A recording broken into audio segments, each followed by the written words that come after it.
नमस्कार, स्वागत है आप सभी का तुलसी तीर्थ के इस चैनल पर। आज हम श्रीमद् भागवत गीता के पंचम अध्याय का श्रवण करेंगे और सर्वप्रथम हम उसके महात्म्य का श्रवण करेंगे। आइए आरंभ करते हैं गीता का पंचम अध्याय महात्म्य। श्रीमद् भागवत गीता के पंचम अध्याय का महात्म्य। भगवान कहते हैं, देवी अब सब लोगों द्वारा सम्मानित पांचवें अध्याय का महात्म्य संक्षेप से बताता हूँ, सावधान होकर सुनो। मृद देश में पुरुकुत्सपुर नामक एक नगर, उसमें पिंगल नामक एक ब्राह्मण रहता था। वेद पाठी ब्राह्मणों के विख्यात वंश में जो सर्वथा निष्कलंक था उत्पन्न हुआ था, किंतु अपने कुल के लिए उचित वेद शास्त्रों के स्वाध्याय को छोड़कर ढोल आदि बजाते हुए उसने नाच गान में अपना मन लगाया। अब उसने इस कला में परिश्रम करके पिंगल ने बड़ी प्रसिद्धि प्राप्त कर ली थी और उसी से उसका राजभवन में भी प्रवेश हो गया। राजा के साथ रहने लगा और स्त्रियों के सिवा कहीं उसका और मन भी नहीं लगता था। धीरे धीरे अभिमान बढ़ गया, उच्छृंखल हुआ। एक दिन एकांत में राजा से दूसरों के दोष बताने लगा। पिंगल की एक स्त्री थी, नाम था अरुणा। वह नीच कुल में उत्पन्न हुई थी और पुरुषों के साथ विहार करने की इच्छा से सदा उन्हीं के साथ घूमा करती थी। पति को अपने मार्ग का कंटक समझकर एक दिन आधी रात में घर के भीतर ही उसका सिर काटकर मार डाला और उसकी लाश को जमीन में गाड़ दिया। प्राणों से वियुक्त होने पर वह यमलोक पहुंचा और भीषण नरकों की यातना सहने के बाद वह निर्जन वन में गिद्ध उत्पन्न हुआ। अरुणा भी भगंदर रोग से अपने सुंदर शरीर को त्याग कर घोर नरक भोगने के पश्चात उसी वन में शुकी हुई। एक दिन वह दाना चुगने की इच्छा से इधर उधर फुदक रही थी। इतने में उस गिद्ध ने पूर्व जन्म के वैर का स्मरण करके अपने तीखे नखों से उसे फाड़ डाला। शुकी घायल होकर पानी से भरी हुई मनुष्य की खोपड़ी में जा गिरी।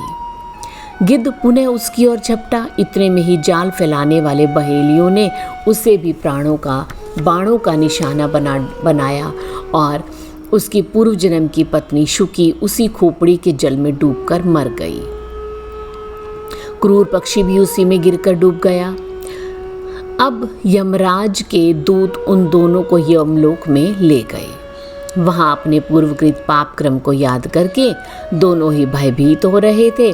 तदंतर यमराज ने जब उनके घृणित कर्मों पर दृष्टिपात किया तब उन्हें मालूम हुआ कि मृत्यु के समय अकस्मात खोपड़ी के जल में स्नान करने से वह उन दोनों का पाप नष्ट हो गया।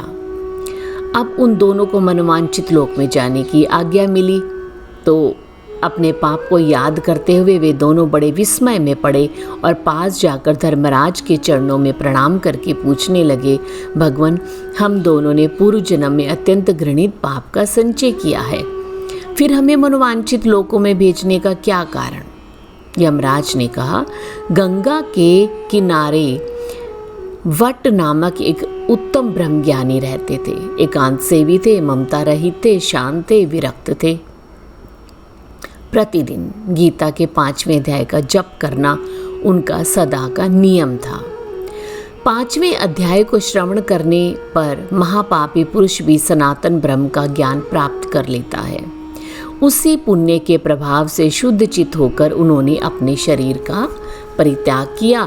गीता के पाठ से उसका शरीर निर्मल हो चुका था।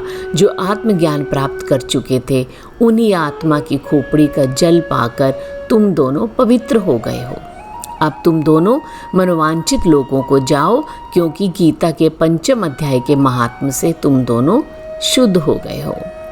भगवान कहते हैं, सबके प्रति समान भाव रखने वाले धर्मराज के द्वारा समझाए जाने पर वे दोनों प्रसन्न हुए और विमान पर बैठकर वैकुंठ धाम को चले गए। इति श्री श्रीमद् भागवत गीता पंचम अध्याय महात्म समाप्त। आइए अब गीता का दोहावली में श्रवण करते हैं। पंचम अध्याय। अर्जुन ने कहा, कहते कभी हो योग को उत्तम, कभी संन्यास को। हे कृष्ण, निश्चय कर कहो वह एक जिससे श्रेय हो। भगवान क्या कहते हैं? संन्यास एवं योग दोनों मोक्षकारी हैं, महासन्यास से पर कर्म योग महान हितकारी है कहा। है नित्य सन्यासी न जिसमें द्वेष या इच्छा रही, त्वज द्वंद्व सुख से सर्व बंधन मुक्त होता है वही। है सांख्य योग विभिन्न कहते, मूढ़ नहीं पंडित कहे। पाते उभय फल एक के जो पूर्ण साधन में रहे। पाते सुगति जो सांख्य ज्ञानी, कर्म योगी भी वही। जो सांख्य योग समान जाने, तत्व पहचाने सही। निष्काम कर्म विहीन हो पाना कठिन संन्यास है। मुनि कर्म योगी शीघ्र करता ब्रह्म ही में वास है। जो योग युक्त है शुद्ध मन, निज आत्म युद्ध देखें सभी। वह आत्म इंद्रिय जीत मन नहीं, लिप्त करते कर्म भी। तत्वज्ञ समझे युक्त मैं करता, न कुछ खाता हुआ पाता, निरखता सूंघता सुनता हुआ जाता हुआ। छूते न सोते सांस लेते छोड़ते या बोलते, वर्ते विषय में इंद्रियां दृग बंद करते खोलते। आसक्ति तज जो ब्रह्म अर्पण कर्म करता आप है। जैसे कमल को जल नहीं लगता उसे यूं पाप है। मन बुद्धि तन से केवल इंद्रियों से भी कभी। तज संग योगी कर्म करते आत्मशोधन हित सभी। फल से सदैव विरक्त हो चिर शांति पाता युक्त है। फल कामना में सख्त हो बंधता सदैव अवयुक्त है। सब कर्म तज मन से जितेंद्रियां जीवधारी, मोद से बिन कुछ कराए या के नवदारपुर में नित बसे। कर्तव्य कर्मना कर्म फल संयोग जगदीश्वर कभी। रचता नहीं अर्जुन सदैव स्वभाव करता है सभी। ईश्वर ना लेता है किसी का पुण्य अथवा पाप ही। ईश्वर ना लेता किसी का पुण्य अथवा पाप ही। है ज्ञान माया से ढकायो जीव मोहित आप ही। पर दूर होता ज्ञान से जिनका हृदय अज्ञान है। करता प्रकाशित तत्व उनका ज्ञान सूर्य समान है। तनिष्ठ तत्पर जो उसी में बुद्धि मन धरते, वहीं वे ज्ञान से निष्पाप होकर जन्म लेते फिर वहीं। विद्या विनय युक्त द्विज अश्पच चाहे गौ गज श्वान है। सबके विषय में ज्ञानियों की दृष्टि एक समान है। जो जन रखे मन साम्य में वे जीत लेते जग वही। पर ब्रह्म सब निर्दोष है, यो ब्रह्म में वे सब कहीं। प्रिय वस्तु पा ना प्रसन्न, अप्रिय पाना जो सुखहीन है। निर्मोह दृढ़ मति ब्रह्मवेता, ब्रह्म में लवलीन है। नहीं भोग विषाक्त जो जन आत्म सुख पाता नहीं। वह ब्रह्मयुक्त अनुभव करे अक्षय महासुख नित्य ही। जो बाहरी संयोग से हैं भोग दुख कारण सभी है। आदि अनंत आदि उनका अंत, उनमें विज्ञ नहीं रमते कभी। जो क्राम क्रोध वेग सहता है मरण पर्यंत ही। संसार में योगी वही, नर सुख सदा पाता वही। जो आत्मरत है अंतः सुखी है, ज्योति जिसमें व्याप्त है। वह युक्त ब्रह्म स्वरूप हो, निर्वाण करता प्राप्त है। निष्पाप जो कर आत्म संयम, द्वंद्व बुद्धि विहीन है। रत जीव हित में ब्रह्म में होते, वही जनलीन है।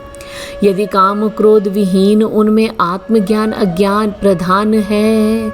जीता जिन्होंने मन उन्हें सब घोर और निर्वाण है। धर दृष्टि भ्रकुटी मध्य में तेज ब्रह्म विषयों को सभी नासिकाचारी किए संप्राण और अपान भी। वश में करे मन बुद्धि इंद्रिय मोक्ष में जो युक्त है, भय क्रोध इच्छा त्याग कर वह मुनि सर्वदा ही मुक्त है। जाने मुझे तप यज्ञ भोक्ता लोक स्वामी नित्य ही, सब प्राणियों का मित्र जाने शांति पाता वही। 5वां अध्याय समाप्त हुआ। ओम तदसिति श्रीमद् भगवद गीता सुपनिषत्सु ब्रह्म विद्याया योग शास्त्रे श्री कृष्ण अर्जुन संवादे कर्म संन्यास योगो नाम 5म अध्याय। ये था श्रीमद् भागवत गीता का 5म अध्याय और उसका महत्व।